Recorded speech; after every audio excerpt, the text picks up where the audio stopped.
안녕하셨습니까? 반갑습니다. 배장로님의 귀한 또 은혜스러운 찬미 감사를 드립니다. 에베소서 2장 8절에 있는 말씀 잘 아시는 말씀을 읽겠습니다. 에베소서 2장 8절에 있는 말씀입니다. 잘 아시는 말씀, 신약 311쪽에 있는 말씀입니다. 311쪽 에베소서 2장 8절에 있는 말씀입니다. 에베소서 2장 8절입니다. 너희가 그 은혜를 인하여 믿음으로 말미암아 구원을 얻었나니 이것이 너희에게서 난 것이 아니요 하나님의 선물이라. 오늘 이 본문의 말씀은 기독교 안에서 정말 이 복음의 진수와 같은 말씀입니다.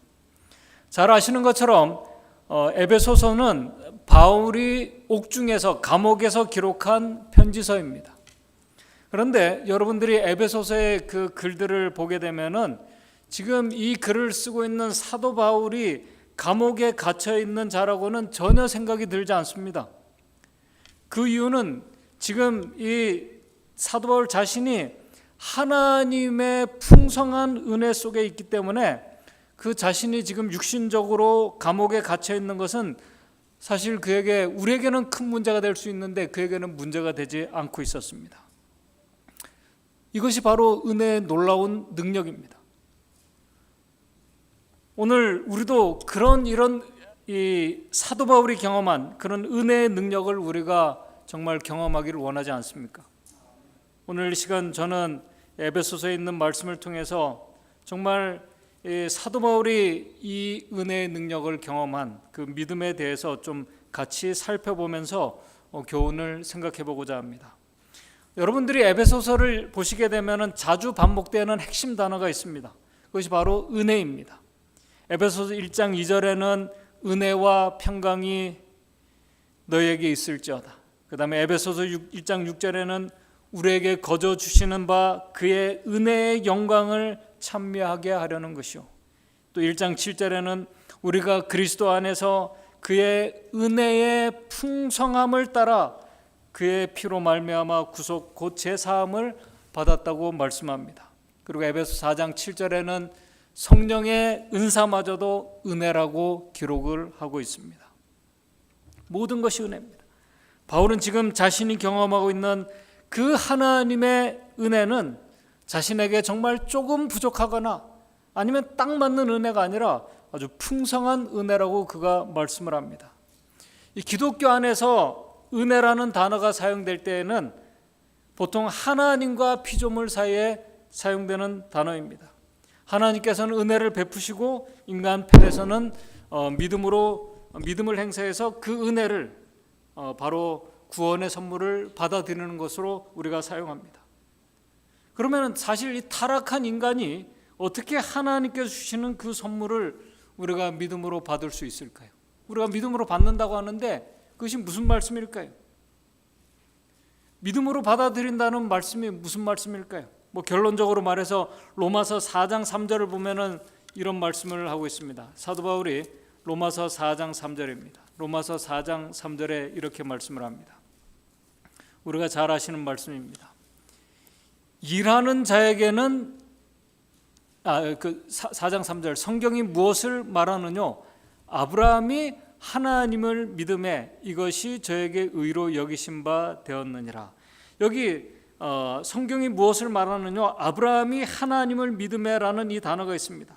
아브라함이 하나님을 믿는 것 말씀했는데 이 단어가 뭐냐면은 우리 재림교회 주석에도 보게 되면은 믿음에라는 이 단어, 그 헬라어 피스티오라는 이 동사는 아브라함이 하나님을 믿었다라는 그 말보다는 아브라함은 자신의 믿음을 하나님에게 두었다라는 그 표현이 더 정확한 표현이라는 것입니다. 뭐냐면은 우리가 믿는다는 이 표현은 뭐냐면은 아브라함이 자신의 그 믿음을 누구에게 두었다는 거예요? 하나님 편에 완전히 갖다 놓았다는 겁니다. 그것을 아브라함이 하나님을 믿었다라고 그렇게 표현한 겁니다. 그때 하나님께서 그 믿음을 받으시고 아브라함을 의롭다고 여겨 주셨다는 것입니다.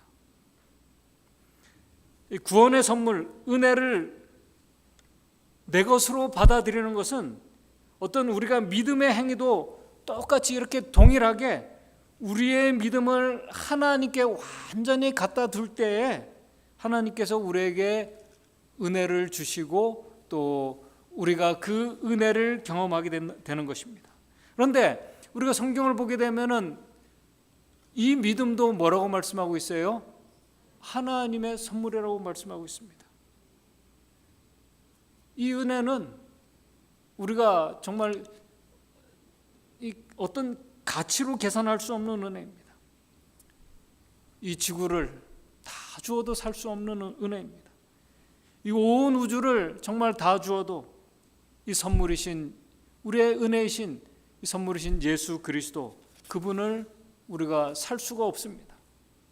그러므로 에베소서 2장 9절에 사도 바울이 그 말을 하고 난 다음에 에베소서 2장 9절에 뭐라고 말합니까? 에베소서 2장 9절에 이렇게 말합니다.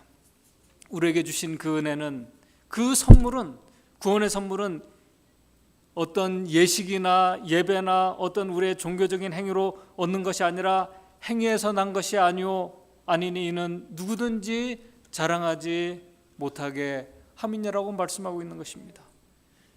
지금 이 말씀을 하면서도 그 은혜가 정말 너무나 측량할 수 없이 크고 놀라운 것임을 사도 바울이 이렇게 표현한 것입니다.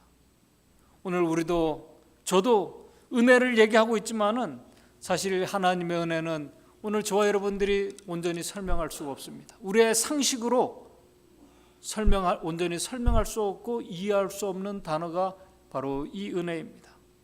우리가 성경을 보게 되면은 성경에는 보편적이고 상식적이지 않은 이야기들이 참 많이 있습니다. 예를 들어서 창조 이야기, 하나님의 말씀으로 천지를 창조하셨다는 이야기는 믿음을 전제로 하지 않으면은 상식적인 인간의 생각으로 설명되지 않고 증명되지 않는 그런 사건들입니다. 아브라함이 100세의 아들을 얻은 것 이야기, 그 다음에 동정녀가 남자를 알지 못하는 처녀가 아들을 가지게 된 것, 로마의 백부장의 종이 주인의 그 믿음으로 치유된 그 사건, 혈루병 걸린 여인이 단지 믿음으로 예수님의 옷자락만 만졌다는 이유로 치유된 이야기, 전쟁의 위기를 맞이한 히스기야 왕이, 그 다음에 위기를 맞고 죽을 병에 걸린 히스기야 왕이 하나님 앞에 간절히 믿음으로 기도했을 때 그에게 불가능한 일이 일어난 그 사건들, 다 살아 역사하는 믿음과 관련된 사건들입니다. 오늘 죽을 수밖에 없는 우리 유한한 인간입니다. 우리 유한한 인간이 영생을 가지게 되는 것은 다 믿음을 행사할 때 이루어지는 기적임을 성경은 우리에게 말씀하고 있습니다. 그래서 기독교를 믿음의 종교라고 말합니다. 그래서 이 기적, 믿음을 이야기하면 대부분 종교적인 이야기, 종교적인 편견으로 생각을 합니다. 그러나 믿음이라는 것은 종교적이든 하나님을 믿지 않든 비종교적이든 누군가를, 또 무엇인가를 확신을 가지고 온전히 믿고 신뢰할 때 그 결과는 종교적이지 않은 사람에게도 놀라운 일들이 일어나고 있습니다. 예를 들어서 여러분들이 잘 아시는 것처럼 암에 걸린 환자가 자기 병이 얼마 남지 않았다고 생각하고 그에게 희망을 포기할 때에는 또 암에 걸리지도 않은 그 환자가 자기가 암이라고 생각하고 거기에 아주 그냥 확신을 가지게 된다면은 결국 자기가 믿는 대로 얼마 가지 않아서 몸에 이상이 생기고 또 죽게 됩니다. 그러나 죽을 병도 극복하겠다는 결심과 나는 할 수 있다고, 또 그래서 여러분들이 산으로 가는 이야기도 나오지 않습니까? 산으로 가서 이렇게 정말 흙을 밟고 생활하는 그런 확신을 가지고 생활했던 하나님을 믿지 않는 사람에게도 그런 단지 믿음이라는 그 하나로 그런 기적들이 일어나는 그 사실을 우리가 뉴스를 통해서 보게 됩니다. 믿음은 보이지 않지만은 힘이 있습니다. 하나님을 믿지 않는 사람에게도 이런 일들이 지금 일어나고 있습니다. 그런데 오늘 우리의 믿음이 창조주 하나님의 능력과 연합하게 될 때, 우리의 믿음이 창조주 하나님의 능력과 연합하게 될 때 그 힘의 결과들은 어떻게 되겠습니까? 그런데 여러분들이 잘 아시는 것처럼 우리가 믿고 싶습니다. 정말 하나님을 잘 믿고 싶어요. 믿음의 능력을 우리가 경험하기를 원합니다. 그런데 믿음이라는 것은 그냥 우리가 믿고 싶다고 믿음이 우리 마음에 생기는 것이 아닙니다. 믿음은 어떠한 분명한 사실에 근거하고 있기 때문에 그렇습니다. 그리고 하나님께서 주신 선물이기 때문에 그 믿음을 우리가 온전히 받아들일 때 우리 안에서 살아서 역사한다는 것입니다. 그 믿음의 행위가 우리의 이 믿음을 인간이 아닌 하나님께 온전히 둘 때 바로 그러한 역사들이 일어나게 됩니다. 그러한 우리가 우리의 믿음을 하나님 편에 온전히 둘 때 여러분들이 히브리서 11장 1절에서 말씀하고 있는 것, 우리 안에서 저는 이루어질 거라고 저는 믿습니다. 믿음은 바라는 것들에 그때 우리의 믿음을 누구 편에 둘 때요? 하나님의 편에 완전히 갖다 둘 때 우리의 믿음은 바라는 것들의 실상이 될 것입니다. 그때 보지 못하는 것들의 증거가 될 것입니다. 우리가 지금 보이지 않고 잡히지 않는 것들이 우리의 믿음을 모든 것을 가능케 하시는 하나님께 온전히 둘 때 믿음으로 우리는 보지 못하고 잡히지 않는 것들을 보고 잡을 수 있는 기적들을 경험할 수 있다고 저는 믿습니다. 그런데 우리의 믿음이 우리 안에 있을 때 그런 믿음을 가진 사람들이 그래서 용기 있는 사람이 되는 것입니다.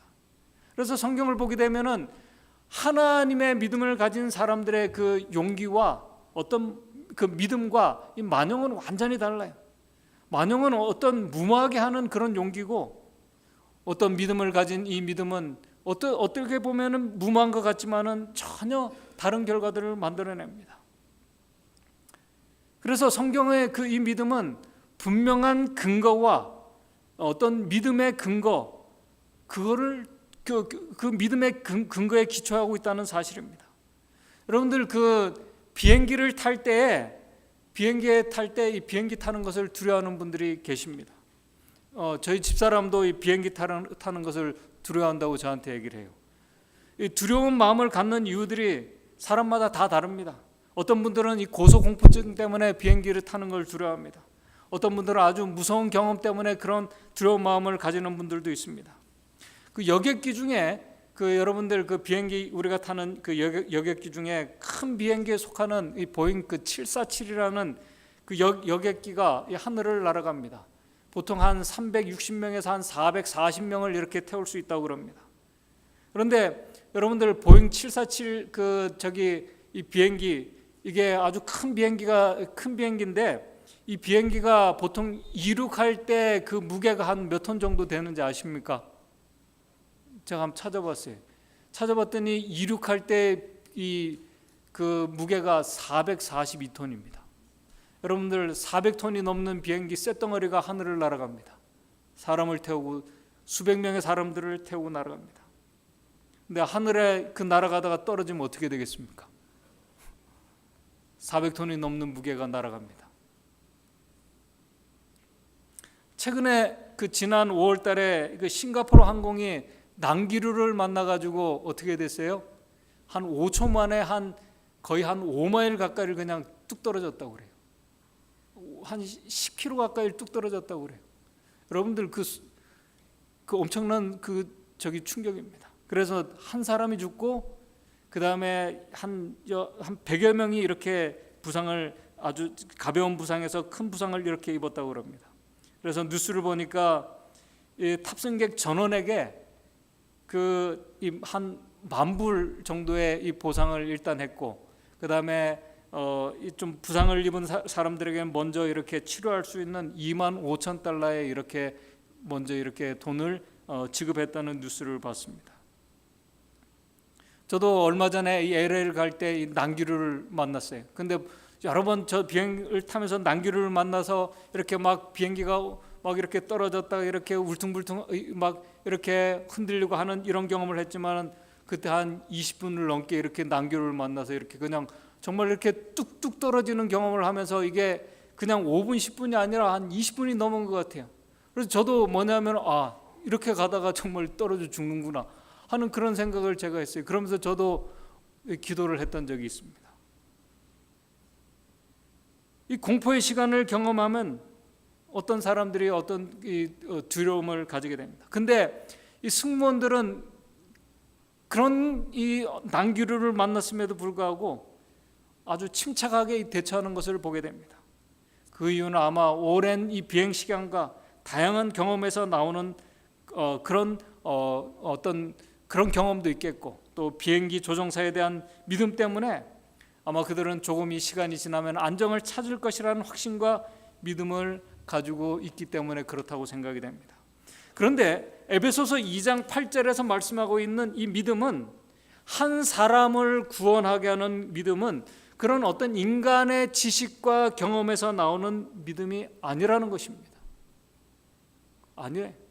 우리 어떤 경험과 지식에서 나오는 믿음이 아니라는 것입니다.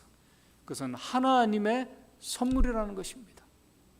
오늘 우리가 우리의 믿음을 하나님 편에 완전히 갖다 놓게 할 수 있는 그것이 뭐냐면 하나님의 선물이라는 것입니다. 그런데 그렇게 할 수 있으려면 우리의 믿음의 기초가 있어야 됩니다. 그 기초를 요한복음 17장 3절은 이렇게 말씀을 하고 있습니다. 요한복음 17장 3절에 이렇게 말씀을 합니다. 요한복음 17장 3절 여러분들이 잘 아시는 말씀입니다. 요한복음 17장 3절에 이렇게 말씀을 합니다. 영생은 곧 유일하신 참 하나님과 그의 보내신 자 예수 그리스도를 아는 것이니라. 성경에서 말씀하고 있는 믿음은, 우리의 믿음을 하나님의 편에 둘 수 있는 유일한 근거는 하나님을 아는 것에 기초되어 있다는 사실입니다. 제가 어젯밤에도 말씀을 드렸습니다. 계속 여러 번 지금 강조해서 말씀을 드리는 것이, 오늘 저와 여러분들이 우리가 지금 믿고 기도하고 우리가 의지하고 있는, 믿고 있는 하나님을 우리가 정말 제대로 깊이 알아야 됩니다. 우리가 그런 경험이 있어야 됩니다. 지금 여러분 예수님께서 말씀하신 17장 3절의 이 말씀은, 영생은 유일하신 참 하나님과 그 보내신 자 예수 그리스도를 안다는 것이 2000년 전에 하나님의 아들 예수 그리스도께서 성육신하신 역사적인 예수를 안다는 말씀이 아님을 여러분도 잘 아십니다. 성경은 믿음이라고 그것을 말하지 않습니다. 우리가 하나님을 안다고 이렇게 말할 때에는 하나님의 신격과 인격과 그분의 품성을 안다는 말씀임을 여러분들이 잘 아십니다. 어떤 사람이 그 사람의 인격과 성품을 안다고 할 때에는 그 사람과 아주 오랜 시간 깊은 관계를 유지하고 있는 사람만이 그 말을 할 수 있습니다. 제가 여러 번 그런 말을 했습니다. 제가 바이든 대통령을 알 수 있을까요? 모를까요? 저는 바이든 대통령을 알아요. 근데 바이든 대통령은 저를 압니까? 모릅니까? 저는 전혀 몰라요. 전혀 모릅니다. 그와 교제한 경험이 한 번도 없습니다. 그것은 제가 지식적으로 아는 것입니다. 전혀 모릅니다. 하나님과 그 보내신 자 예수 그리스도를 안다는 말씀도 바로 그겁니다. 지금 에베소서 2장 8절에 말씀하고 있는 그 믿음의 근거가 바로 그 말씀입니다. 우리가 누군가에게 전적인 신뢰를 줄 때에는 베일에 쌓이고 신비한 사람에게 우리가 믿음과 신뢰를 주지 않습니다. 오랜 시간, 오랜 세월 동안 같이 한 가족과 같은 사람들, 그리고 그 경험을 통해서 그 인품이나 인격을 알게 됐을 때 좋고 나쁘고 슬프고 기쁨을 같이 하면서 그 사람의 인격과 인품을 경험하고 난 다음에 내가 저 사람은 믿을 수 있는 사람이다 라고 말할 수 있고, 신뢰할 수 없는 사람이다 라고 그렇게 우리가 말하게 되는 것입니다. 우리가 육신적인 피를 나눈 가족이라고 해도, 우리가 오랜 시간 동안 우리가 가족이라고 해도 경험해보고 나서 내 가족을 믿을 수 있는 사람, 믿을 수 없는 사람이라고 그렇게 말하지 않습니까? 그래서 심한 경우에는 내 가족도 뭐예요? 내 가족도 내 가족도 뭐예요? 믿지 못한다는 말이 거기서 나온 겁니다. 내 가족도 경험해보고 나니까 믿을 수가 없는 거예요. 그렇기 때문에 믿음은 어떤 사람이 아무리 좋은 말과 좋은 행동을 한다고 누군가의 그 어떤 신뢰가 생기는 것이 아닙니다. 산 경험을 통해서 믿음의 근거가, 기초가 생기게 되는 것입니다. 그 중에서 가장 강력한 믿음의 근거가, 하나님께 대한 믿음의 근거가 하나님의 사랑이라는 것입니다. 말씀을 통해서, 그리고 우리의 신앙 경험을 통해서 정말 하나님은 사랑이시다 알고 우리가 경험할 때 우리가 그 믿음의 선물을 받을 수 있고 우리가 행사할 수 있다는 사실입니다.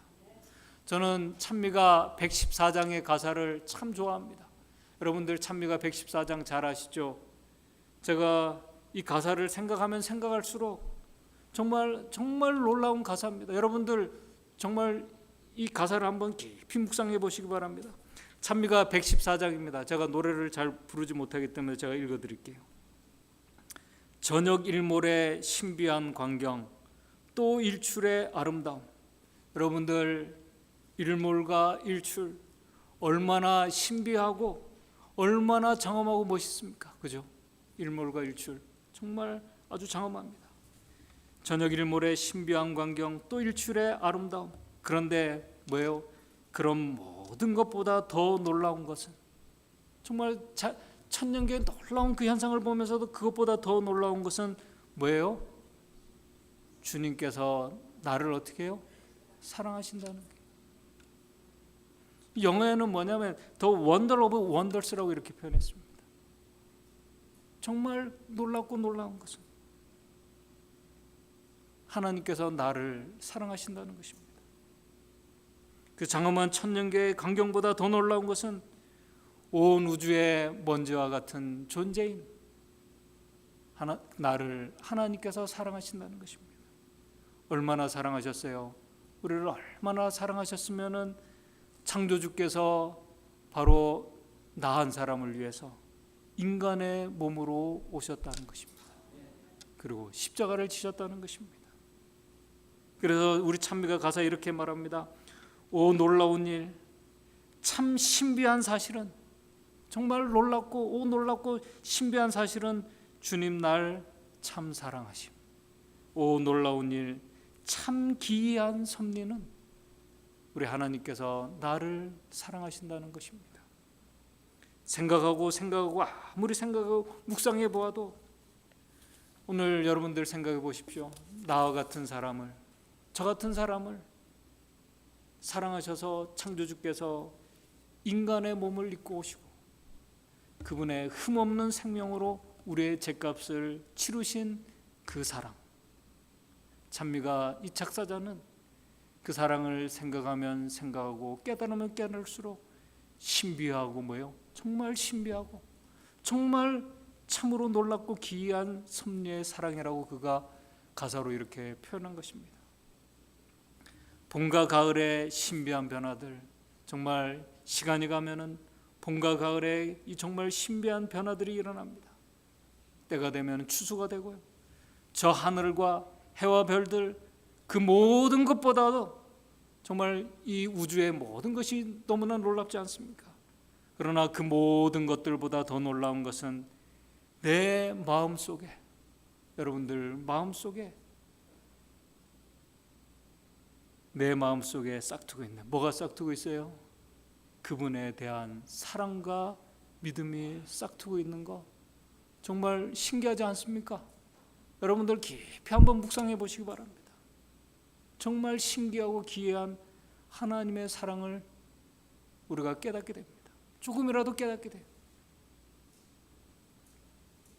지금 이 사도 바울은 이 신비하고 기이한 하나님의 사랑, 은혜를 깨닫고 그가 경험했습니다. 믿음으로 그 은혜를 받아들였습니다. 그렇기 때문에 바울은 지금 자신이 처한 이 처지가 감옥에 있어도 인간적인 안목으로 볼 때 정말 절망적일 때에도 사도 바울은 자신을 하나님께 온전히 맡길 수 있는 이 믿음의 사람이 그가 될 수 있었던 것입니다. 그것이 바로 믿음의 힘입니다. 은혜의 능력입니다. 살아있는 믿음의 모습입니다. 히브리서 11장에서 말씀하고 있는 우리 믿음의 선조들, 믿음의 선배들의 모습 모두가 바로 그런 기이한 하나님의 사랑을 알고 그들이 경험했다는 것입니다.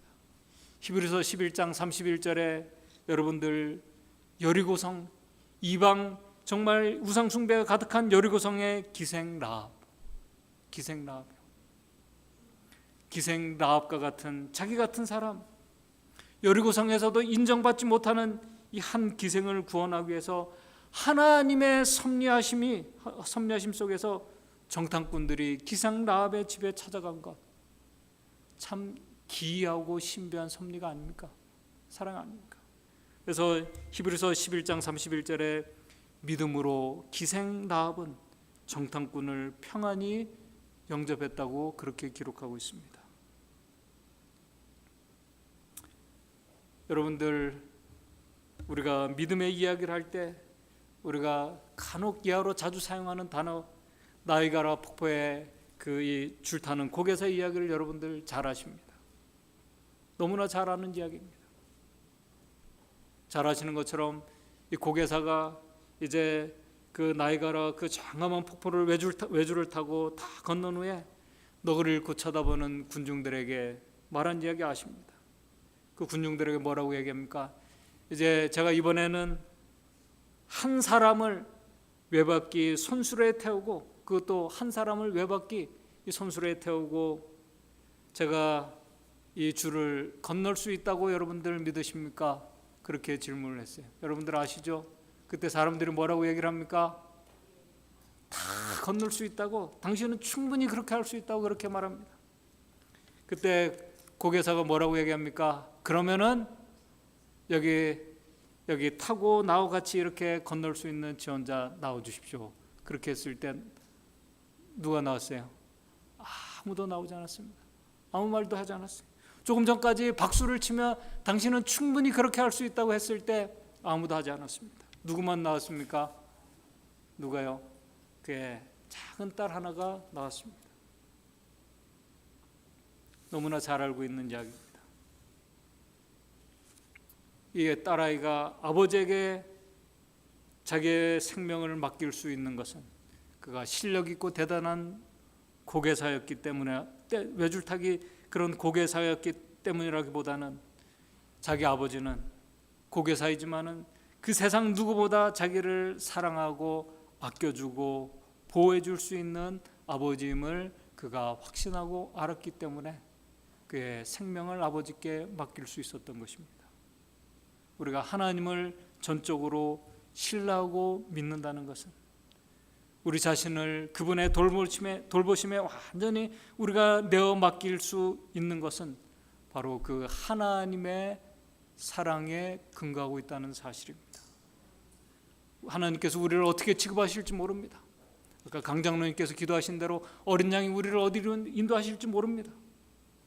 그러나 우리가 모르지만 완전히 그분께 맡긴다는 것은 우리 정로의 계단 54쪽에 이렇게 말하고 있습니다.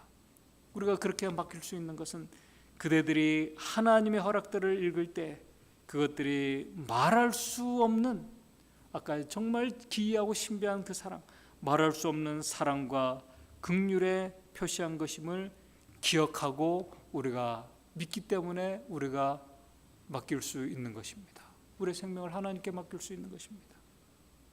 그것이 바로 성경에서 말씀하고 있는 믿음입니다. 오늘 우리가 이러한 믿음의 소유자들이 되기를 원하지 않습니까? 하나님의 선하심과 신실함에 우리가 맡길 수 있는 그런 믿음의 사람.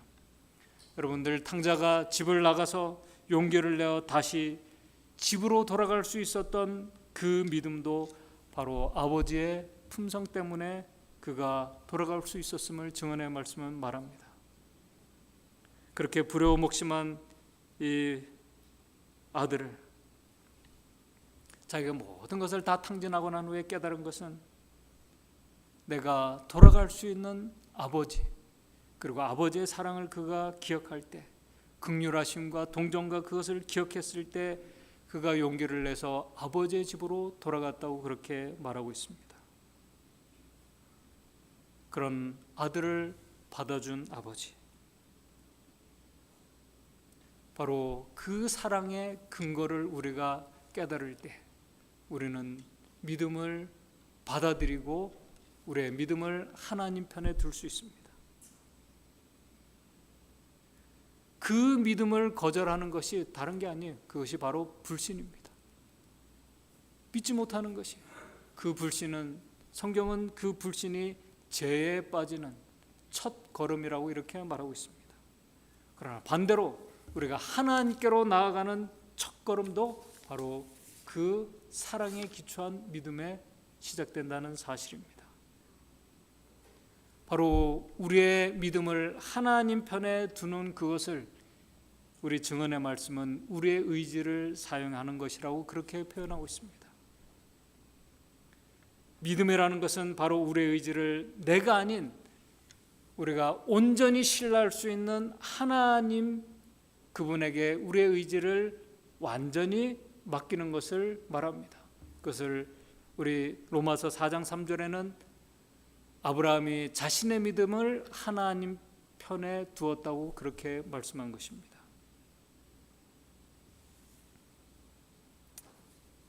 그 믿음이 바로 아브라함이 자기의 사랑하는 독생자 이삭을 하나님 그분께 그의 아들의 목숨을 맡길 때와 똑같은 것입니다.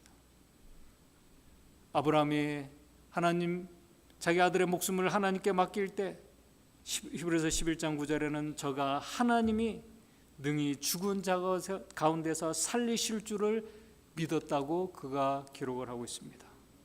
죽어도 살려주실 것을 믿었기 때문에 그 아들을 그가 맡길 수 있었던 것입니다. 그러므로 이제 말씀을 정리하겠습니다. 믿음은 때로는 대단한 어떤 결심과 어떤 이해할 수 없는 행동으로 가기도 하지만은 그 믿음의 근거는 하나님의 품성에 기초되어 있다는 사실입니다. 우리가 하나님의 품성을 알 수 있는 가장 그 분명한 그것은 십자가를 통해서 우리에게 나타난 하나님의 사랑입니다. 그때 우리는 하나님의 사랑을 깨달을 때 우리가 우리의 모든 것을 하나님께 맡길 수 있는 믿음이 그때 생겨나는 것입니다. 그때 그런 자들에게 하나님께서 믿음을 선물로 주시고 그 믿음을 우리가 행사하게 되는 것입니다. 죽기까지 사랑하신, 우리를 위해서 사랑하신 그 하나님. 오늘 정로기단은 이렇게 말합니다. 우리의 의지를 옳게 사용함으로써 그대들의 생애에는 전적인 변화가 생기게 될 것이다. 그대들의 의지를 그리스도께 바침으로써 그들은 정사와 권세를 초월한 능력으로 더불어 연결되는 것이다. 그대들은 그대들을 굳게 서게 할 힘을 위로부터 얻게 될 것이고, 그래야 하나님께 끊임없이 바침으로 믿음으로 말미암아 새 생애 곧 믿음의 생애를 살아갈 수 있게 될 것이다. 오늘 우리에게 정말 변화된 우리의 삶에 어떤 이 변화가 필요하지 않습니까? 정말 살아있는 생명력 있는 이 믿음의 신앙생활이 우리에게 필요하지 않습니까? 그러기 위해서는 우리의 믿음이 필요합니다. 이 믿음은 하나님의 사랑에 기초되어 있다는 사실입니다. 오늘 그 사랑을 우리가 깊이 깨닫고 우리가 하나님께 우리의 모든 의지와 우리의 생명과 모든 것을 맡길 수 있는 믿음의 성도들 되시길 바랍니다. 우리의 믿음이 하나님 편에 완전히 놓여지게 되기를 바랍니다. 하나님께서는 그런 믿음의 사람들에게 사도 바울이 경험했던 것 같은 은혜의 능력을 경험하게 하십니다. 오늘 저와 여러분들 그 하나님의 풍성한 은혜를 경험함으로 인해서 하나님께 정말 영광과 찬양을 돌리는 그런 귀한 삶이 되시기를 간절히 바라면서 말씀을 마치도록 하겠습니다.